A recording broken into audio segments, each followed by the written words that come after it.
السلام علیکم خواتین و حضرات، آج کی اس ویڈیو میں آپ کو خوش آمدید کہتے ہیں۔ ویڈیو شروع کرنے سے پہلے میرے تمام نئے آنے والے ویور سے التماس ہے جنہوں نے ابھی تک ہمارے چینل کو سبسکرائب نہیں کیا وہ فوراً ہمارے چینل 5 ملین ہب کو سبسکرائب کیجئے اور ساتھ ہی بیل آئیکن پہ بھی کلک کریں تاکہ مزید آنے والی ویڈیو کے حوالے سے معلومات حاصل کر سکیں۔ بعض لوگوں پر قدرت مہربان ہوتی ہے بے حد اور بے حساب۔ میرا شمار بھی ایسے ہی افراد میں ہوتا تھا۔ ہمارا گھرانہ کالونی کا معتبر گھرانہ سمجھا جاتا، صدیقی ہاؤس ایک مستند شریف گھرانہ سمجھا جاتا، پابند صوم و صلات، حسب و نسب اعلیٰ۔ ابا جی کی رائے بڑی مستند سمجھی جاتی اور ان کے مشوروں کو اولویت دی جاتی۔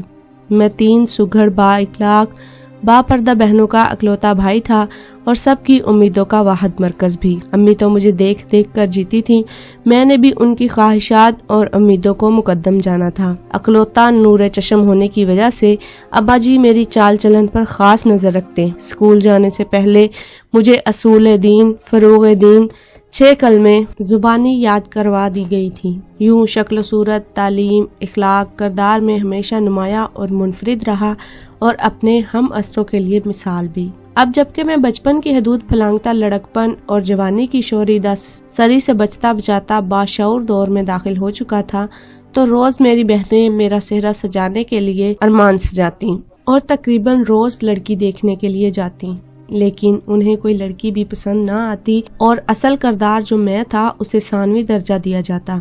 خود ہی لڑکی دیکھتی اور خود ہی مسترد کر دیتی۔ بھائی بڑا کچھ دیکھنا ہوتا ہے، کردار، اخلاق، خاندان اور سلیقہ۔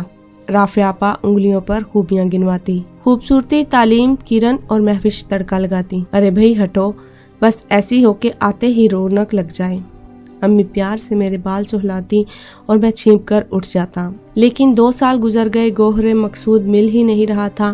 میں اکتانے لگا، میرے دوست، کولیگ، کزن سب بال بچے دار ہو گئے اور میں یعنی عبداللہ ابھی تک دیوانہ پھر رہا تھا۔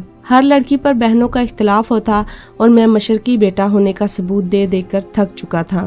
انہیں بے کیف دنوں میں مجھے وہ نظر آئی، ثنا رحمان، دوسری برانچ سے ٹرانسفر ہو کر آئی تھی، روشن گندمی رنگت، سنجیدہ مزاج اور جاذب نظر۔ وہ ایک بااعتماد اور سلجھی ہوئی لڑکی تھی، سب سے بات چیت رکھتی، معاملات ڈیل کرتی، لیکن ایک حد میں رہ کر۔ وقار کے ساتھ میں نہ جانے کب اس سے متاثر ہو کر اسے دل دے بیٹھا تھا اور وہ بھی شرمانے کی بجائے سنجیدگی سے مجھے دیکھتی رہی اور کہا کہ اس کے گھر والوں سے بات کی جائے۔ میں نے اسی کو بہت جانا اور اب اگلا مرحلہ گھر والوں کو منانا تھا اور نتیجہ غیر متوقع نہ تھا۔ امی اور بہنیں حیران بلکہ کچھ غصے میں نظر آئیں اور اس آزاد اور شتر بے مہار لڑکی سے خائف اور نالاں بھی، جس نے ان کے شرمیلے بیٹے کو یوں قابو میں کر لیا تھا کہ وہ اپنا چہرہ خود سجانے بیٹھ گیا۔ ابا جی کے تعاون سے ہم سب ثنا کے گھر گئے۔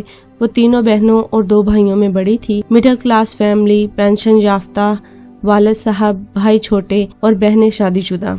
گھر آ کر سب سخت بدمزہ ہوئے اور مجھ سے خفا بھی۔